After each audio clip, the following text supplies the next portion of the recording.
Hi, I'm Peggy Farron. Welcome to the Understand Photography Show, where we talk about travel, nature, and fine art photography.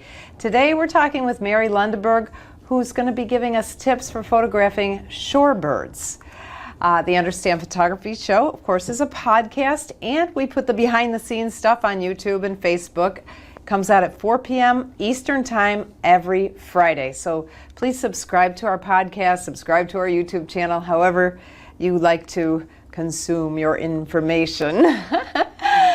You know, New Year's, a great thing for maybe last-minute Christmas shopping would be a gift certificate. Our 4 Weeks to Proficiency class, it's our signature class. I've been teaching that class for about 11 years. And of course, it's been tweaked along the way a lot. It's an online class, but it's interactive. So you watch a 2-hour video. The first class is how to shoot in the manual mode. And again, we simplify the technical at Understand Photography. So you're going to learn to shoot in the manual mode, but then you're going to have very specific homework. It's not like go out and shoot something creative.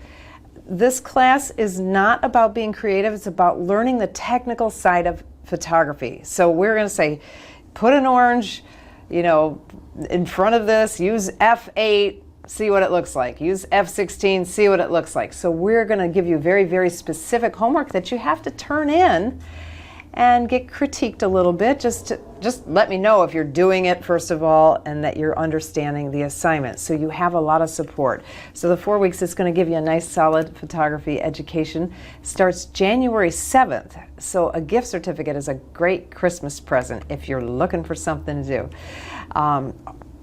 Check out our website at understandphotography.com. We've got all kinds of stuff. If you click on schedule, you can just see everything that we've got coming from month to month. We have trips and everything. I just don't know, by the time this airs, I don't know what trips are going to be sold out, so I can't really talk about the trips too much, but just note we do cool trips. Anyway, Mary Lundeberg is a wildlife and nature photographer. She's a conservationist, she's a teacher, she's an author of several books, as well as lots of magazine articles, and I know her from Englewood. You're from Englewood, Florida. I certainly am. So welcome, Mary. Thank you, Peggy. It's really an honor and a pleasure to be here. Well, thank you for coming. And Englewood's not too far, so that wasn't too bad. No, it's not very far. It's about an hour and a half or 2 hours? Yeah, about an hour and a half. So that's good. You didn't run into traffic. Our last guest did. No, I didn't. So then you got lucky. Fortunate. So now, do you live year-round in Englewood, Florida? I do. Yes, Okay. we moved here year-round about 6 years ago. Okay, yeah, because that's unusual, right? It is unusual. Most people live here only in the winter. Yes, So do you photograph the birds all year round? I do. I'm the photographer for Stump Pass Beach State Park. So I like to go out there and see what's happening. I fell in love with shorebirds when I was a snowbird, and we rented on the beach, as many people do. And I had no idea what these cute little willets and sandpipers and ruddy turnstones were, and snowy egrets, but I loved watching them leap up. And Oh yeah, they're so cute. they're just so cute. And then when they run from the waves. Yeah, And the sanderlings that run in and out of the waves, and of course the backdrop of the ocean is beautiful. yes. Or dramatic skies that we get in Florida, or a lot of times we have these little inland places, little inland ponds near the beach that create fabulous reflections. Okay. And of course there's brown pelicans too, diving. Every bird photographer's challenge, get them just when their beak hits the water. Yeah, yeah. I was trained in photography as a portrait photographer, and when I started teaching, all these nature photographers started taking my classes, so I was like, I better learn something about nature photography. You know what I never used? I never used continuous drive mode as a portrait photographer. Right, of So course, I was thinking, how are these people getting these great shots all the time? How do they have that timing? And it's like continuous drive mode. Now I feel like exactly. now I feel like the biggest dummy on earth that I didn't realize that, But even then, it's still hard to get those shots. Right, right. So let's talk about what's the best way to photograph those cute little birds without spooking them. Well, I think the first thing you need to do when you get to a location is stand back, don't rush in. Mm-hmm. Take some time to observe what's happening in the location. Are there bait fish jumping out of the water? If so, that's probably where you want to be, because you'll get terns or pelicans or all kinds of interesting things going after those birds. Is it the time of year when birds are nesting on the beach? If so, that's a whole nother set of concerns. But the idea situation is, do not make a beeline for the bird. Okay. You'll scare the bird will run off. Okay, so you get to the beach. Take your time, get to the beach, take your time, look what's happening, decide where you want to go. If let's say there's a snowy egret right here that you want to photograph, what direction is it moving in? Okay. Think about, where's the sun? Where's the wind? Where do I need to position myself? And let the bird walk toward you. Oh. So if I've found that if you are low to the ground and still, you're not as threatening to the birds. Okay. You'll get better photographs. The birds will come right to you. They will walk past you. So basically, I would say, don't make a beeline for the bird. Take a wide arc.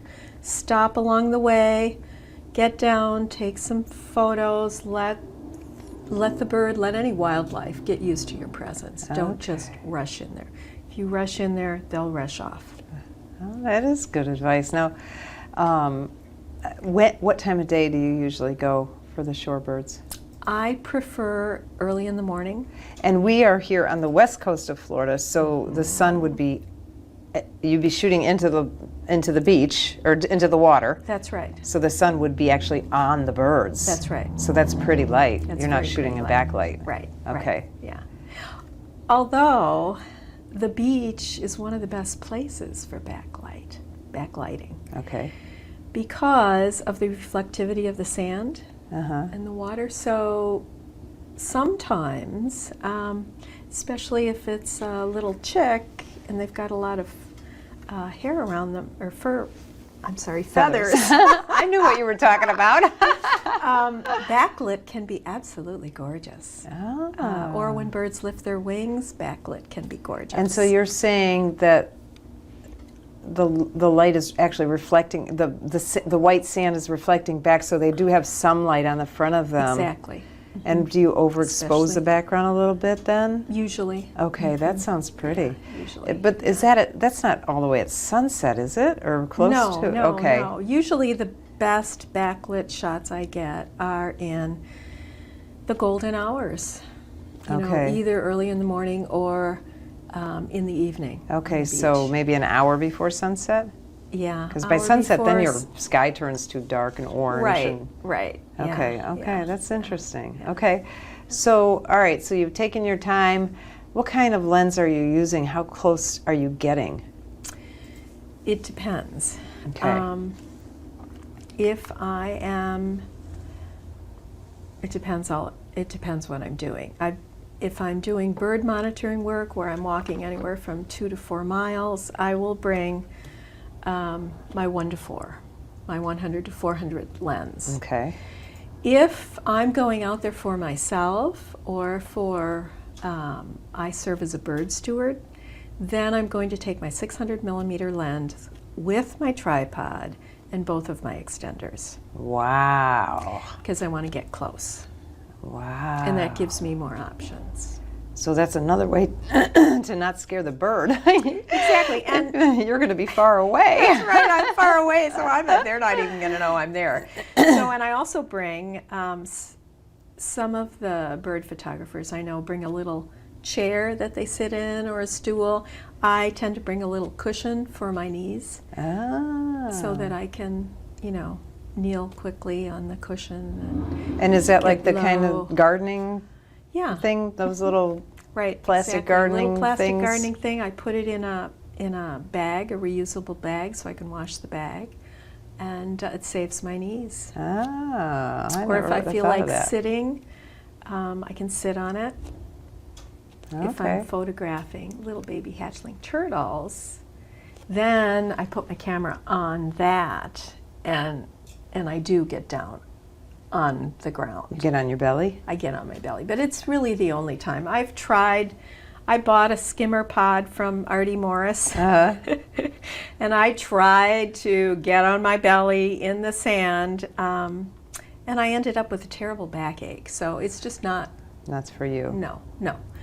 Little hatchling going into the sea, that's only 10 or 15 minutes. It's not an extended time observing birds. So, Okay. you know, So with the birds, how low can you get with your tripod? very low.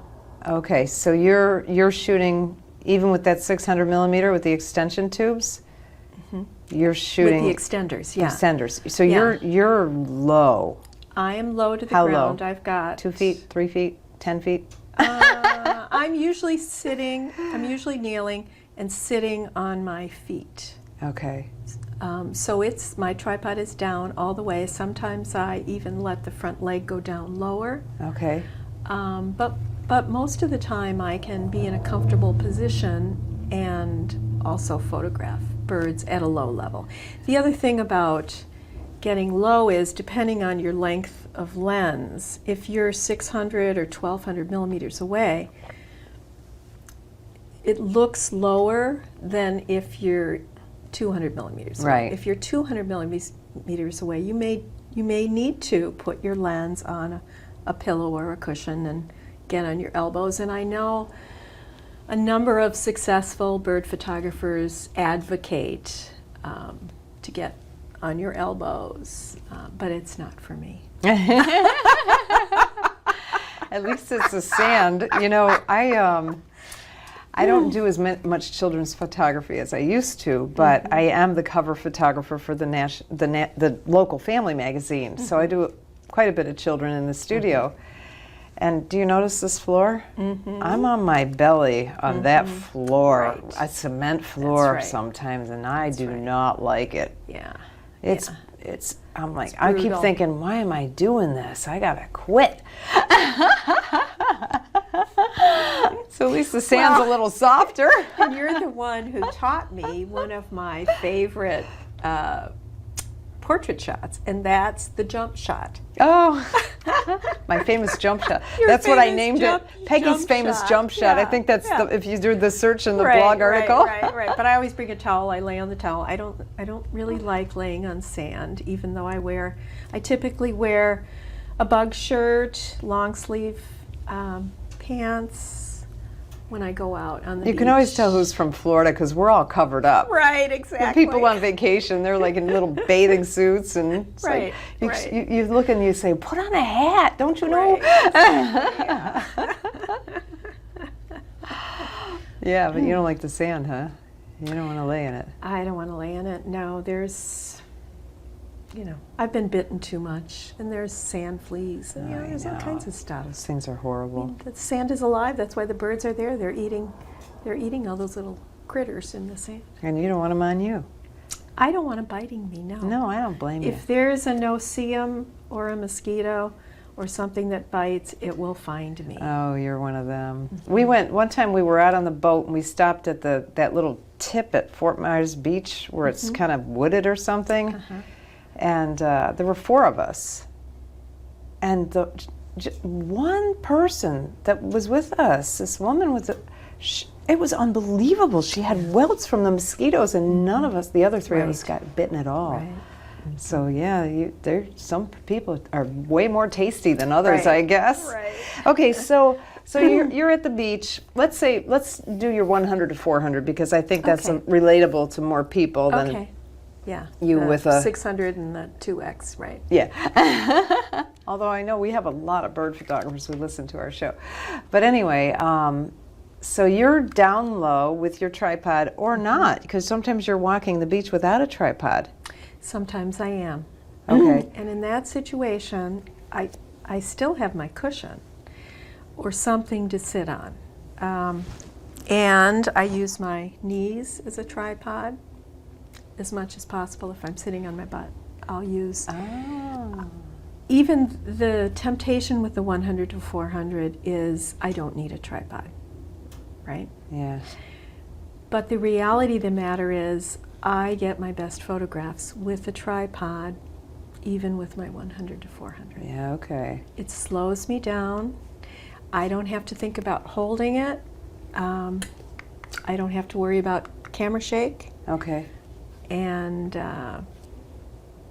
But it does limit, it's another thing to carry. and what kind of tripod do you use? Is it heavy? I use a Gitzo carbon tripod with Okay. a Mongoose 4th generation gimbal head Okay. on it. Okay. So it's So that was about as light as I can get. but that was expensive, right? It was expensive. Very expensive. You know, the tripods where you, especially if you're doing bird photography, you don't want to scrimp on your tripod. No. Well, anything. You don't want to scrimp on the tripod, and it's so painful to spend that much money on a tripod. It really is. For some reason, we can spend it on a camera or a lens, but when you Right. spend it on a tripod, it hurts more. it does hurt more. I don't know does why. hurt more. But a good gimbal head is essential for any kind of bird photography, Yeah. and for other kinds of photography too. Really, if something's moving. Yeah, Joe and I did a little, I think it was one of our Tuesday photo tips on YouTube about what is a gimbal and the different types of gimbals. So maybe Heather could put that in the show notes, just because some people don't know, you know? All right, how long do you stay in one spot? So you see the birds, but they're moving, like those cute little, what are these guys called? Those are snowy plovers. Snowy plovers, okay. And for the people who are listening, I pointed at her picture. Anyway, snowy plovers, they're darting in and out, right? And they're going like down the beach in a little flock, I guess. Right, right. So you sat down and they passed you by. You get some pictures, but then they pass you by, right? Again, it depends on what kind of bird it is. Okay. Because I know that when I photograph reddish egrets going down the beach, they're going to turn around and probably come back. Snowy plovers, a lot of birds that forage on the beach have kind of an area where they're going and then they'll come back. Okay. Now that doesn't mean I don't get up and move closer as long as my presence isn't disturbing them. Yeah, okay. But that's where it helps to know your bird. Yeah, well, that every bird photographer I've ever talked to said you need to learn the behavior, and each bird has its own behavior. Right. So you That's need to right. learn what birds are here Right. and what they do, and you learn that from reading your books. Yes, reading my books,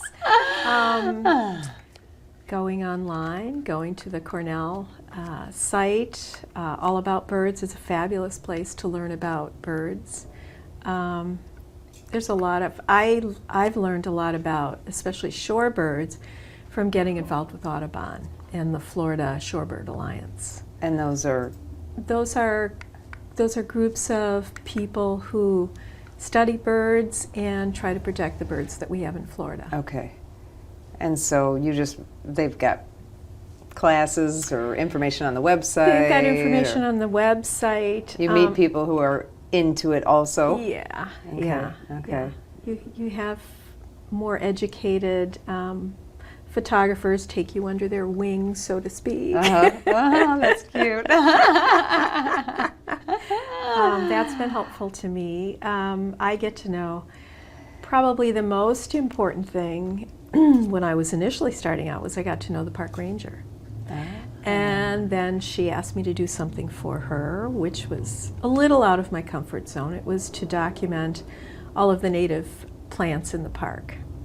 But Now, is this a stump pass it's that you're Stump talking Pass. about? And so you just started going there because it was close to your house? right, and it's And you had a beautiful camera place. with you? I had a camera with me. And I then you started met the talking to ranger? ranger. Just because you were there? She had this project. I Okay. said, sure, I'll help you with your project. It was good for me to learn more about native plants anyway. Yeah, oh yeah. And plant photography. And then we started riding around in her buggy, so I started bringing my 600 and my tripod and going to the places that are harder to walk to. Nice. Yeah, it was really nice. and so I learned a lot from Betty about the least terns who come. They're tiny little birds who come all the way from South America to nest on our beaches in the summer. They're threatened, and they're just phenomenal birds. They, when they mate, the male gives the female a fish, and they do a little dance around each other. And they're very protective of their nests and their families, so they will dive bomb. I've seen them dive bomb humans, herons, osprey, ducks, ghost crabs. I mean, they're just amazing birds and parents.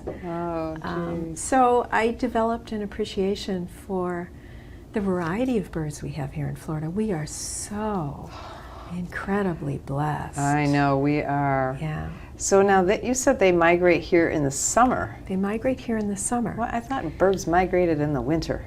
Okay, so birds, it depends on the birds. Birds migrate, and this is still the end of a great migration now, in the fall and in the spring. Okay. And we're situated beautifully to get all kinds of wonderful birds migrating through. Yeah.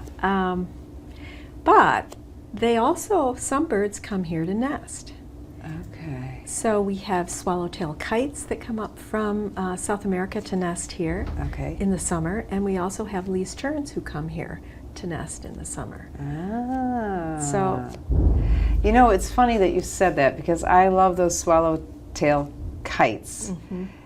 And I didn't realize until just right this second when you said that, I do see them in the summer.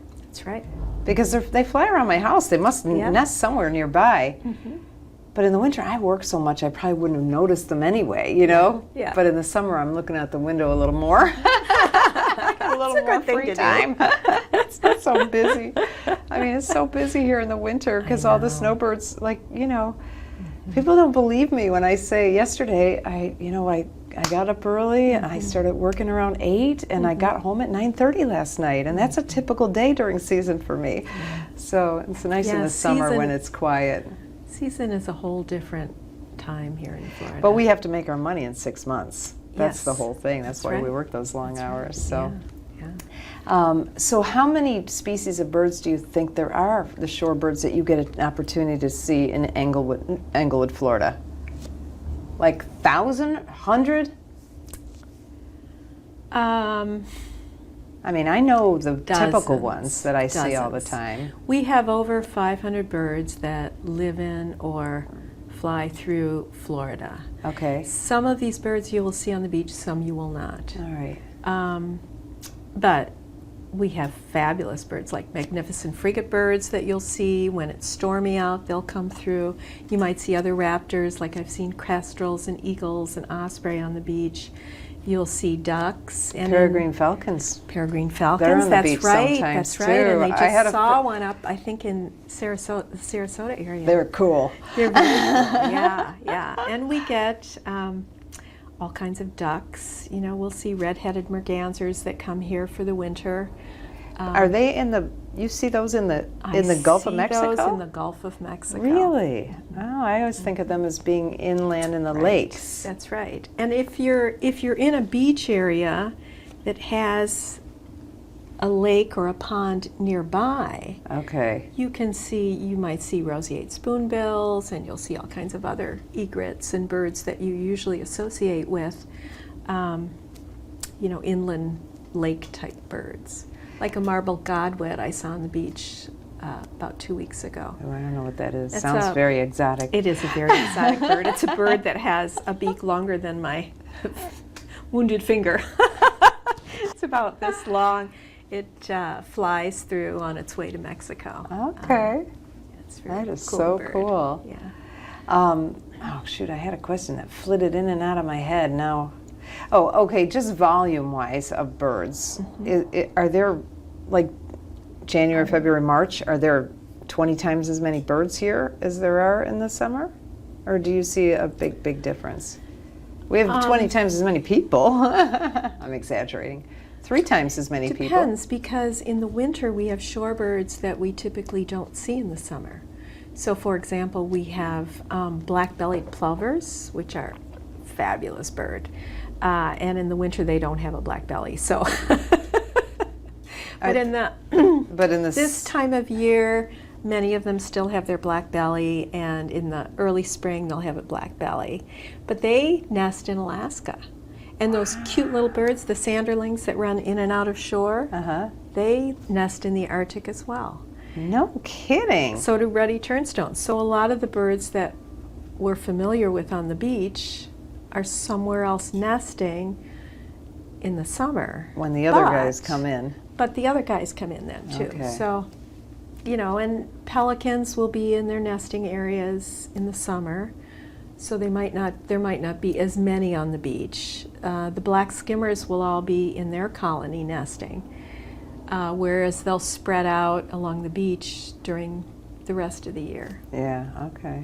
What about the white, where do the white pelicans come from? Because they're only here for a couple of months, right? Yeah, they come from Michigan, Canada, northern Wisconsin, Okay. northern Minnesota, far north. I didn't know that. Yeah. I'm And from they're- Michigan. I never saw a pelican in Well, Michigan. you had to go I pretty didn't go far north enough. They weren't in the Detroit area. No, I never saw a pelican in Detroit. I saw a sparrow and a robin, and that's it. I remember one time I was in Wisconsin. I was out on my kayak, and I saw a flock of white pelicans. And I took their photo. I came back. I told my husband, just saw a flock of white pelicans. He said, impossible. We don't have white pelicans here. I said, look. I didn't Because know they that. migrate through. I had no idea. So yeah, it's. Those are, to me, the big excitement when they come and, you know, if you get to see I them. know, they're quite fun. They're hard to get pictures of because they are very skittish, right? So you can't get that close to them. And you usually need a boat. Yeah, again, it depends on where they are and what they're Yeah. used to. Yeah. For me, I've Yeah. never seen one except on a boat. Oh, I've never seen one I like can tell at you the- where to go in the Englewood area. Okay. you Good to wanna know. I got walk. connections here. But normally, you're right. Normally, you see them on a boat. Now, when you're taking pictures of these birds, what's the purpose? Is it just, I want a pretty picture of a bird? Are you trying to tell a story? Are you trying to make images to sell them? All of the above?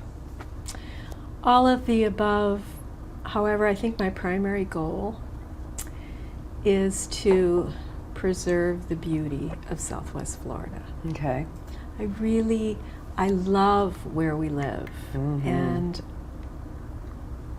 I think many of us take it for granted, and I think that will get us in trouble if we do. Yeah. And so I work with conservation foundations, like Conservation Foundation of the Gulf Coast, and Audubon, and I try to, and I also write articles for a couple newspapers so that people get to understand and appreciate the wildlife we have in Florida. And what do you write about? Like, I write about skimmers slice the surf, and then I, give them about 10 or 12 photos and talk about what the skimmers are doing. Yeah, and write about black skimmers and what they do, Okay. and what we're doing for them and that sort of thing. Oh, okay.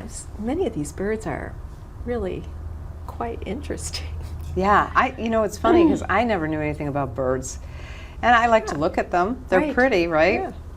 And then I started teaching and meeting all these bird photographers, and I still had the same opinion. They're pretty. And Yeah, right. Then I got a bird feeder, Oh, yeah.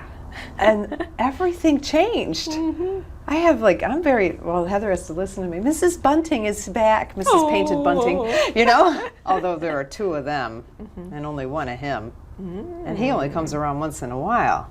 I think he might be a little whore dog. Yeah. So, you start learning the personalities of these birds who Right. come because Yeah. I've got the painted bunting, that and sparrows. I get those, but they've got like one of those cages so the big birds can't get in there, and the big bird one is back farther away, because that's full of blue jays and doves, and and they have their own personalities Grackles, too. yeah. And then when every year a mockingbird makes her nest I've got a trellis by my front door So every year she dive bombs me every time I walk out my door They're fierce practically. parents. But now that I have these bird feeders, she's just, I mean, there's violence going on in front of my window all day long. And she can beat snakes up and everything. Yeah. Yeah, I don't know if it's the mockingbirds same are- bird every year, but it's the same spot that she nests every year, so I assume it's the same bird. I don't know how long do they live. It's been going on a long time. Maybe how they're her long children or her mockingbirds live. grandchildren at this point. Could be. Because Could it's be. a Yeah, every obviously year. she likes that place to nest.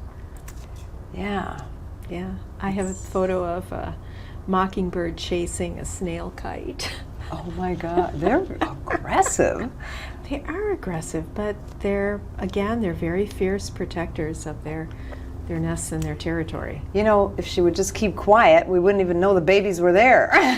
You know the baby's there because she's attacking you. Right, right. But it's interesting. I really have enjoyed it, and Yeah. you know, I haven't taken Yeah. it to a level like you have, but Yeah. I really, really enjoy my bird feeders and the personalities that the birds do have. And then, of course, looking at all the pictures, because I have so many friends who are bird photographers, and the reddish egret pictures Oh, I know, they're so are much just fun. the coolest pictures ever. I mean, they're my personality, just weird. I like that, you know? Yeah, And it yeah. makes me want to go out and photograph the reddish egrets. Yeah. I like all the other pictures, but I don't have this Yeah. big desire to go out there and photograph it. But the Reddish egrets are a lot of fun to photograph. they are just so bizarre looking. They have all Well, these... they shade the fish. They're very smart the way they shade the fish. So they dance through the water, and it's just quite fun to try and to they're get shading them the fish so that They're they can shading the see fish them? so they can see them, and also the fish tend to go toward the shade. Oh, so they're collecting them there.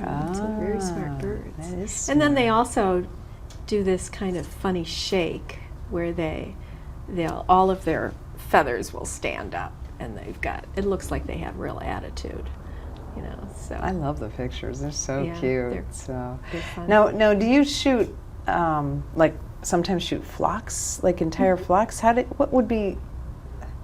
would you do that photographically as opposed to doing a single one bird? or a two bird? Nurturing bird. Well, it depends on what my goal is. So a lot of times my goal with a portrait shot of a bird is to show either how absolutely adorable the chick is, or the nurturing that goes on between the parent and the chick. Okay. So my goal with the flock would be to probably show energy, for example. So for example, a skimmer flock will leave, they'll get a runner or someone will make them run, but they'll typically circle around and then come back. So I love to get the shot where they're landing and coming back, and they're usually looking toward you. Okay. I don't like to do butts, if possible. No butt shots. Yeah. Sometimes it's really fun to be creative on the beach. Okay. So instead of thinking everything has to be tack sharp, use a slow shutter speed. See what kind of interesting flock images you can get with a little blurry of a focus. So how slow Or- would you slow your shutter speed to if you just wanted? I mean, you still want to know they're birds, Right. so you don't want it too blurry. Right. But you're Oh. using a long lens, which means Using a long lens. you're going to have more chance of shutter blur, right? Right. So yeah. what do you usually keep your shutter on when you're shooting with, let's say, your 600 with the extension? Oh, anywhere from 1/800th of a second to 1/4000th of a second. Okay. Depending on what it is that I'm trying to get. If something's just sitting still, you could be as Right. slow as 1/8. Yeah, Not that I that's could slow, even, but I could even be slower than that if something is Okay. not having. But you often don't really know. It's hard to predict what's going to happen. yeah. But if you're doing that flock, and let's say you're zoomed out to 600 millimeters, Mm-hmm. you're going to get blur pretty You're going to get blur easily. pretty easily, even at 1/50th of a second, 1/25th of a second. You're going to Yeah. get a lot of blur. The longer the lens, the more chance of shutter Right. of the blur like right. that. Right. And you're going to get the problem with a long. I've only held my 600 millimeter lens once successfully to get a bird in flight. Okay. And that's when I was in Africa because I had no other choice. Wow. You know, so I lifted it from and shot the bird. But there's just too much shutter shake. You know, there's just too much vibration when you're trying to hand hold a big lens like that. Yeah, yeah. And even if you're strong, you know, I know it, you know, in the bird world, it's kind of a macho thing for guys to have their 500 here, you know, and some of them get really good shots, but I bet they'd get better shots if they put it on a tripod. Yeah. Well, all the professionals use a tripod. Yeah. You know, every bird photographer I've had on this show uses a tripod, I'm pretty sure. Yeah. But you have to get used to using a gimbal head. It doesn't come intuitively, I don't think. It's something you have to practice, and it's hard to shoot moving subjects when you're on a tripod, and I understand that because I don't like using a tripod. But if I were saying, hey, I'm going to be a bird photographer, I would force myself to learn and keep practicing until I got it. Right. And, you know, I think the problem with tripods, too, is that I know the first tripod I had was just crap, you know. It took a long time to get the camera on it. It didn't work well at all. I was finding myself picking the tripod up to get a bird in flight. So you have to have good equipment too. Yeah. You don't have to spend a fortune to get good equipment because you can go online and find used equipment. I sold my Wimberley head for hardly anything once I got the Mongoose 4th generation. And tripods, though, are one of those things, though, that I feel nervous to buy used. Yeah, a tripod can be a problem buying used. I don't know so much about a head, though. A good head will be good. Okay. I guess it depends on how people have used it. Yeah, I mean, you just don't know. That's the problem. Yeah. I guess when I buy used equipment, usually I buy, if I don't know I'll buy something from somebody I know. But I like to buy it from like B&H where they've serviced it, and you know, they can tell you that this is an 8, you know, they get the numbers like this is in excellent shape, good shape, or whatever. So that, I think if I were to buy used, that would probably be where I would do it. eBay is a crapshoot because you don't know the people and you don't know where that's been and what's happened. So yeah. Well, my first camera and lens came from eBay. It was a Valentine's Day gift from my husband. I had a frozen shoulder at the time. He handed me the camera and I said, what would I want this for? It doesn't fit in my pocket. I can't even lift it with my frozen shoulder. So I didn't even use it until we came down to Florida. Oh my gosh, what did he get you? It was a Canon 40D. Oh, a 40D. A 40D, yeah, with a little, I think it was like an 18 to 300. Oh, a big 18 to 300, like a big range. Yeah, big range lens. Yeah, kit lens. You know, not very good. I didn't really at that time understand how important a good lens is for the quality of a photograph. So the lens is where people, a lot of beginners don't realize the lens is where you want to put your money. Exactly. That's the most important thing. And the tripod, we just said too. Yeah. And the camera, and the, no, I'm just kidding. And then it's not a cheap hobby. I was in, I knew I wanted to do nature photography because I love nature. I was in the Midwest at the time, living in Wisconsin and Minnesota. So I went to the Minnesota Nature Club. I went out with a whole bunch of guys who were the nature photographers. They all had 500 millimeter lenses. I had my 1:4. I came back, I told my husband, you know, I think I'm gonna need a bigger lens if I'm really gonna be serious about wildlife photography. So for Christmas, he buys me, I was thinking I'd get a 300 fixed and an extender. He bought me a 600 millimeter lens that he found on eBay. Oh, wow. This was a portrait photographer who bought a bird feeder, had birds outside his window, and decided he really didn't want to photograph them after all, so he was selling it on eBay. It was pristine Oh my condition, gosh. but heavy. Yeah. Heavy. So, you know, it took me a while to get used to that lens, and What is I a started big? doing push-ups. So the big challenge of using a 600 millimeter lens is its weight, and you There's a couple absolutely things. have to have a good tripod when you have a to lens have that heavy. You have to have a good tripod. It is heavy, so you have to be careful how far you want to hike with it. And how do you carry it? Do you have a backpack? I have a backpack that I Okay. use. Yeah. All right. I carry my gear. I see people walking down the beach with their cameras just flinging here and there, and I always keep my camera in a camera bag on the beach. Okay. Salt, sun, salt water, sand, just things happen. Yeah, on the they'll ruin beach. your camera. I know. I'm Things one of those happen. people who ruins my cameras. Yeah. Well, I've knocked my camera over a couple times, not paying attention. The other challenge with the 600 millimeter is when you're photographing something, if you're at 100 or 400, you can see it. Yeah. But if you're at 600 or even 1200, it's hard to actually find it. So I will often, especially with something like a little chick who's meant to blend into the sand, Yeah. so you have absolutely no contrast, Right. and you're trying to focus on this thing that's racing across the beach.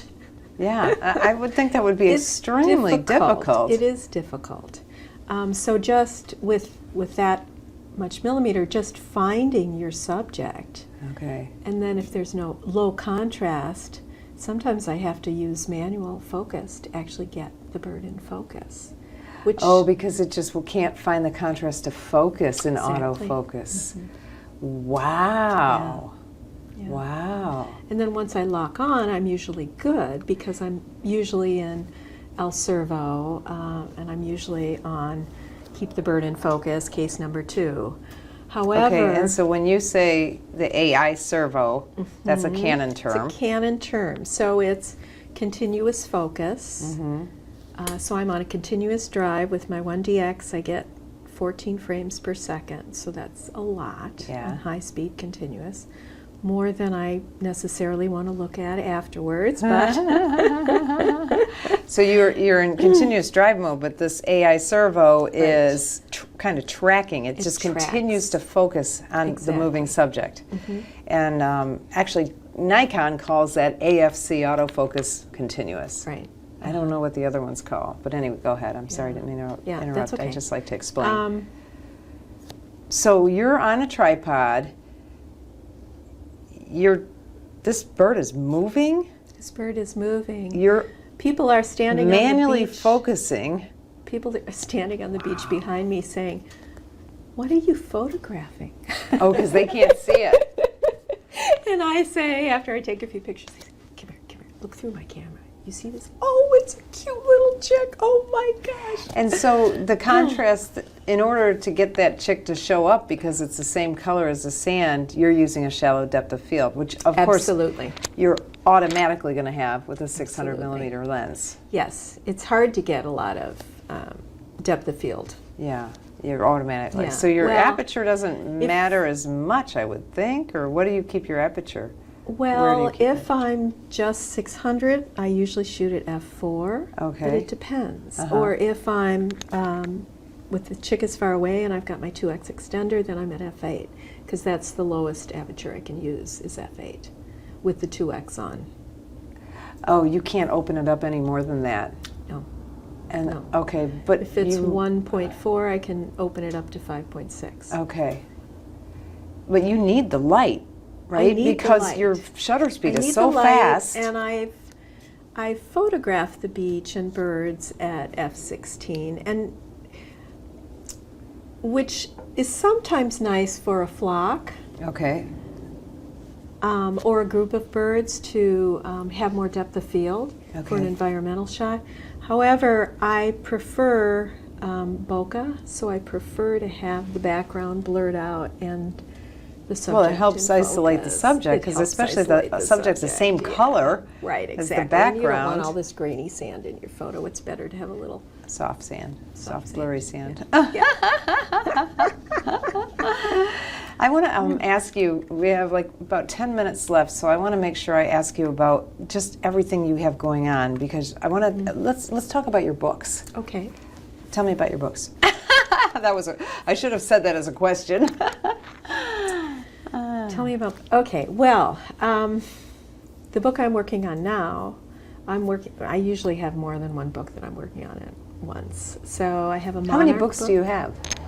I have about 12 books. Wow. But they're in different stages. They're not all ready. So, Okay. How many are actually out there? Finished?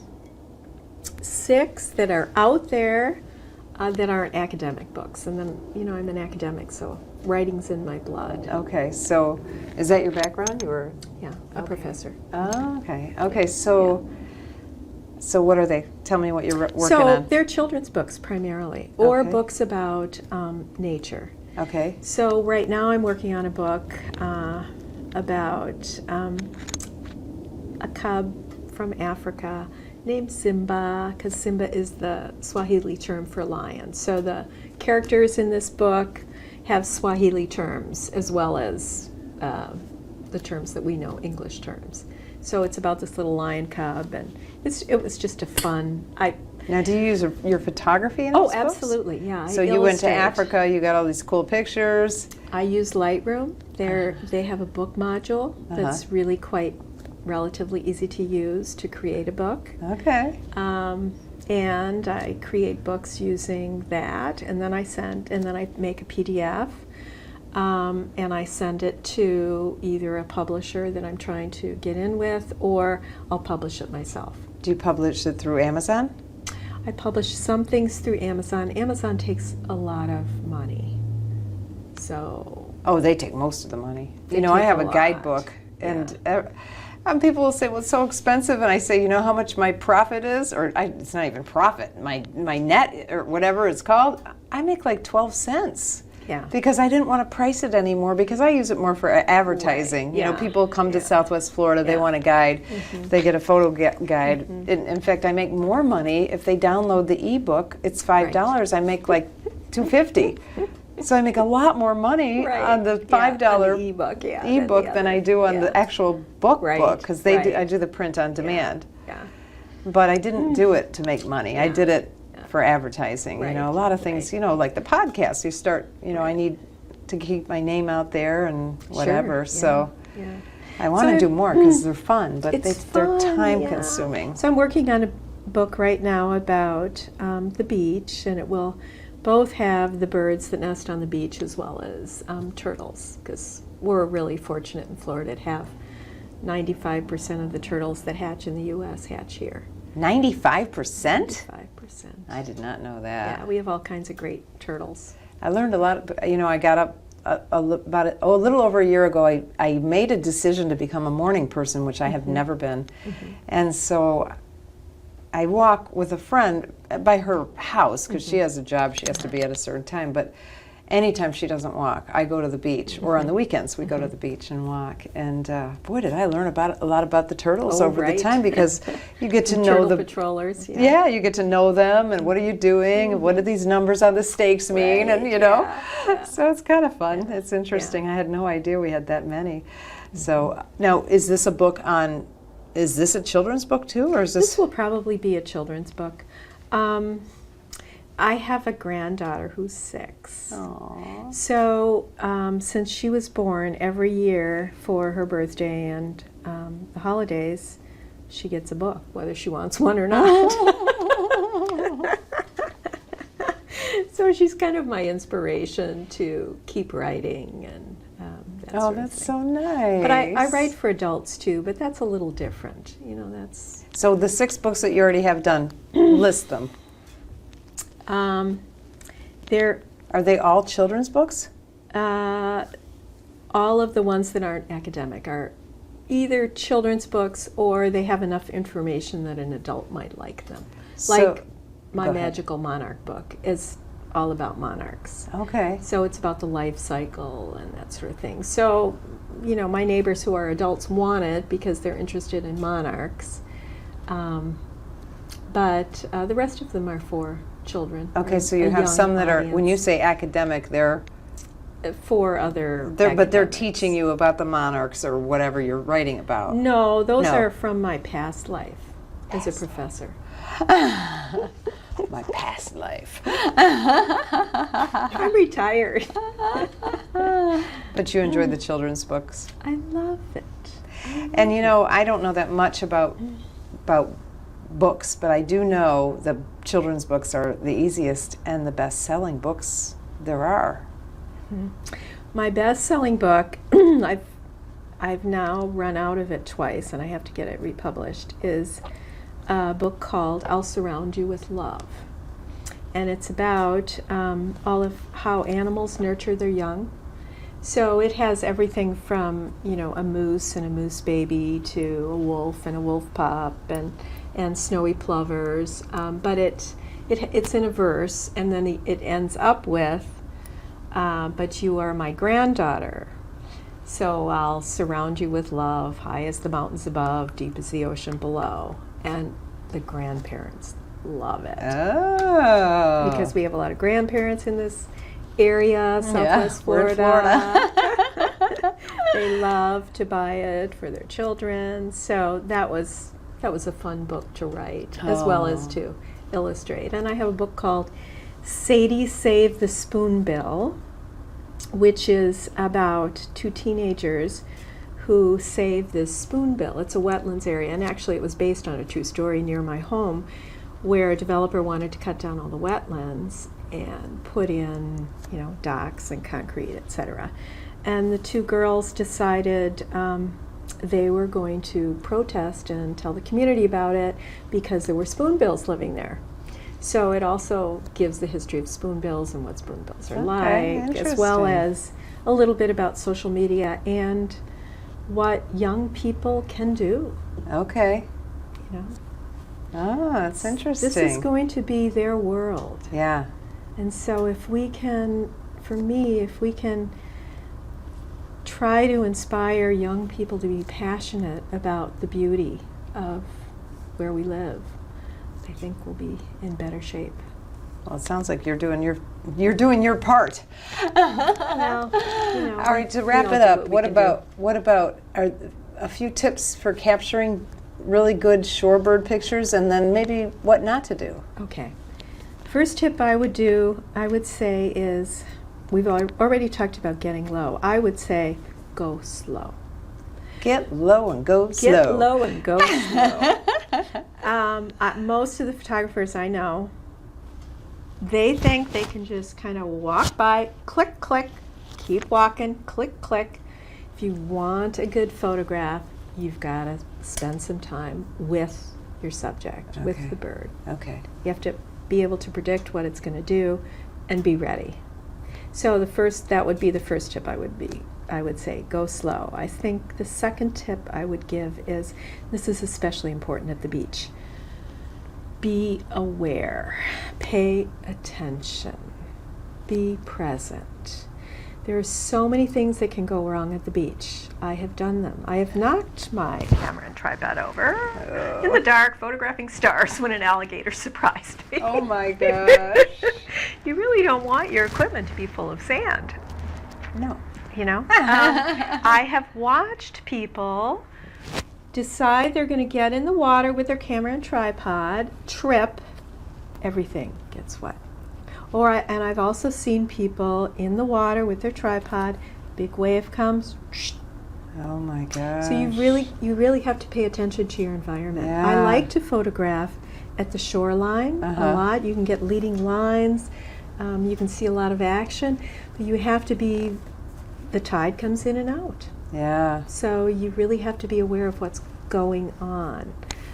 And same with other bird photography. Ideally, the wind is at your back.